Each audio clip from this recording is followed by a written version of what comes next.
উঠতে অসুবিধা, কিন্তু একবার উঠে গেলে সত্যিই মন ভরে যায়। আমার গাছের গোলাপ ফুলগুলো এত সুন্দর হয়েছে, এর আগেও হয়েছিল, তোমাদের দেখাতে পারিনি।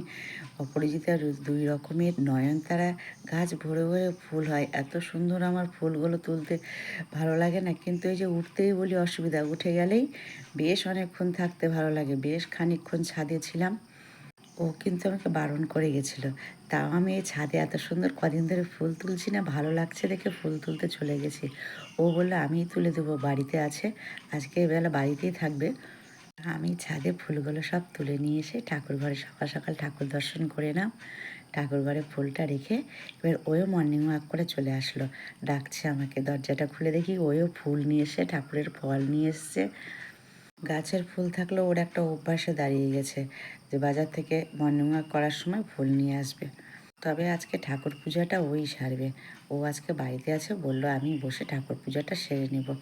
দুজনে মিলে চা খাওয়া, গল্প করা। তো ও তো বললো আমি পুজো করব, তো ওর জন্য আমি লাউয়ের জুসটা তৈরি করলাম। ও লাউ তো খুবই খায়।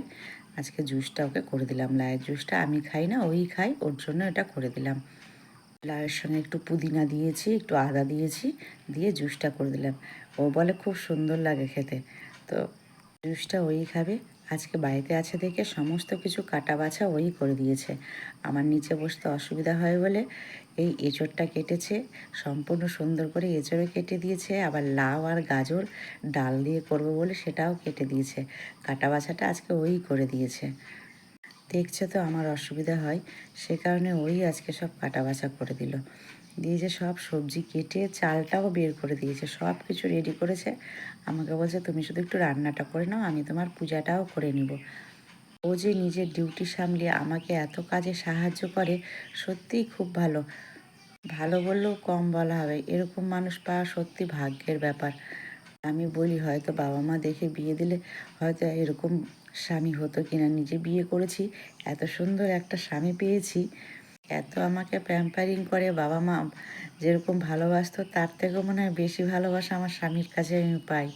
একটু কিছু যদি হলো, কি হলো, কেন হলো, কত রকমের কোন ডাক্তার দেখালে আমাকে ঠিক করবে, কিন্তু এটা বুঝে নেয় একবার অসুস্থ হলে ঠিক হতে সময় লাগে। দই মিষ্টিটাও ২ দিন পর পরই আনতে শিখে গেছে। আবারও নিয়ে এসছে, তো ২ পিস মাছ ছিল, তো মাছ ছাড়া ভাত খায় না। ২ পিস মাছটা অনেক দিন ধরেই রাখা ছিল, ওকে ভেজে দিলাম।